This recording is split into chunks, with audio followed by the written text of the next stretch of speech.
त और प, 2 अक्षर निकला, क्या बन गया?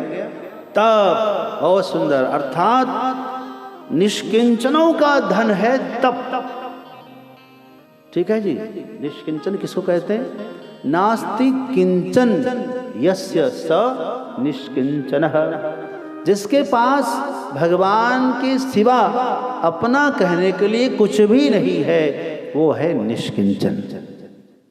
जिसके पास भगवान के छू, भगवान हमारा है, हूँ भगवान नो छू, मारो भगवान छे, मैं भगवान का हूँ, भगवान मेरे हैं, इनके अलावा और कुछ भी अपना नहीं समझ रहे हैं, समझना वो निष्किंचन प्राणी है। और उसके लिए सबसे बड़ा धन क्या है? 2 अक्षर का, उसका नाम है तप। तपस्या करिए ना। आपके पास धन नहीं है, कोई बात नहीं, एकादशी करो ना। एकादशी में किस धन की आवश्यकता है? कोई आवश्यकता नहीं। धर्म तो कर सकते हैं ना, तपस्या तो कर सकते हैं, त्याग तो कर सकते हैं ना। रोज दान करने की बात आती है, हमारे पास नहीं, हम कहाँ से दान करेंगे? आप चिंता ना करो। नित्य भोजन तो आप करते होंगे ना, उसमें से 1 कौर निकालिए, 1 ग्रास निकालिए। भोजन बनाते समय माप के, जब आप बनाते हैं, चावल है, रोटी है, नाप करके उसमें से 1 मुट्ठी निकाल कर अलग कर लीजिए। ये किसके लिए? हम विपत्ति से संपत्ति की ओर जाएं, उत्कर्षी अभ्युदय की ओर जाएं, हमारे घर में खुशहाली हमेशा बनी रहे, किसी की नजर न लग जाए, कभी विपत्ति ना आ जाए, इसके लिए आप निकालते रहिए। हर दिन आप ऐसा कर सकती हैं। दान तो हर कोई कर सकता है। ये जो कटोरा लेकर आप देखते ना घूमते हुए मंदिरों के बाहर, जहां तहां आप देखते होंगे, एक संत थे पूज्य स्वामी संपूर्णानंद जी महाराज, बड़े पहुंचे हुए संत, कहते थे कि मैं इनका भूत भविष्य देख रहा हूं। ये सब पूर्व जन्म में बड़े धनवान थे, लखपति करोड़पति सब बैठे हुए हैं। तो आज ये दशा क्यों है?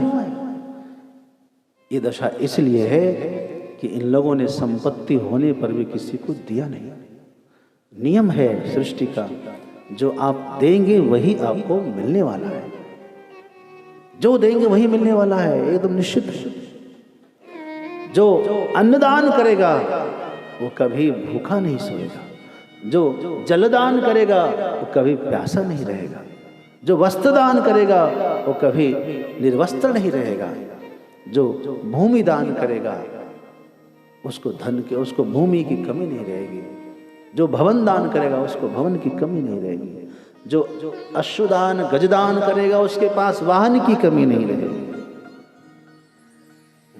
गोदान करेगा उसको कहीं कष्ट नहीं होगा। तो दान की इसलिए महिमा है, अपने शक्ति सामर्थ्य के अनुसार, श्रद्धा के अनुसार अवश्य करते रहना चाहिए, करते रहना चाहिए। तो मैं बता रहा था आपको, ब्रह्मा जी ने क्या किया? 2 अक्षर का तप शुरू किया, तप। और बरसों तप करने के बाद जब समाधि से बाहर आए तो भगवान नारायण के दर्शन हुए। भगवान नारायण ने ब्रह्मा जी को वेद का स्मरण कराया, पूर्व कल्प में जो वेद था उसी का स्मरण कराया, और बोले अब आप वेद के आधार पर सृष्टि करिए। ब्रह्मा जी ने सृष्टि करने से पहले अपनी चिंता जताई कि भगवान सृष्टि करेंगे तो क्या होगा कि आपकी माया हमको घेर लेगी, उसी सृष्टि में हम फंस जाएंगे। जैसे मकड़ी जाला बनाता बनाता बनाता एक दिन उसी में उलझ कर मर जाता है। तब भगवान ने इस माया जंजाल से निकलने के लिए 4 श्लोक दिए, उसको कहते चतुश्लोकी भागवत, है ना। भगवान ने कहा अहमेवा समेवाग्रे नान्यत् यत् सत सत परम पश्चादहम यदि तच्च योग शिष्येत सोऽस्मि। ये याद रहेगा तो आप कभी माया मोह में, अभिमान में नहीं जाएंगे। सारा अभिमान खत्म हो जाएगा। अभिमान जब पता चलेगा ना कि हम क्या है भाई, ये शरीर भी हमारा नहीं है। यदि हमारा होता तो हम कहते हैं शरीर, इसका कोई भी अंग फेल नहीं होना। घुटना हमारी इच्छा के विरुद्ध घुटना फेल हो जाता है कि नहीं। हार्ट कहते हैं हार्ट ठीक रहना नहीं रहता। किडनी, लीवर, पता नहीं कितनी तंत्रिकाएं हैं इसके अंदर, कितने रोग हैं। हम बाल काले करते फिर सफ़ेद हो जाते, हम रोज दाढ़ी बनाते फिर दाढ़ी आ जाती है, हम नाखून काटते फिर नाखून निकल आते हैं। कहाँ मान रहा कोई, हमारी बात मान रहा है क्या? एक रोया भी हमारी बात नहीं मानता। यदि ये बात मानता तो हम कहते, ए रोया, पकना नहीं, झड़ना नहीं, लेकिन ये पक भी जाता है, झड़ भी जाता है।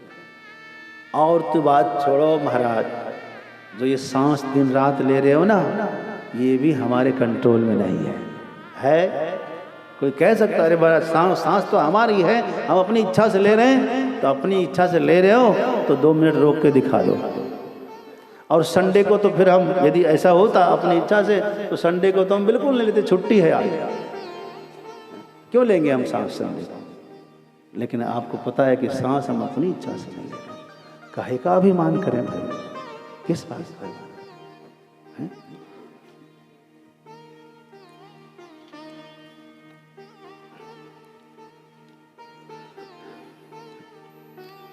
और इसके बाद ब्रह्मा जी ने फिर सृष्टि की।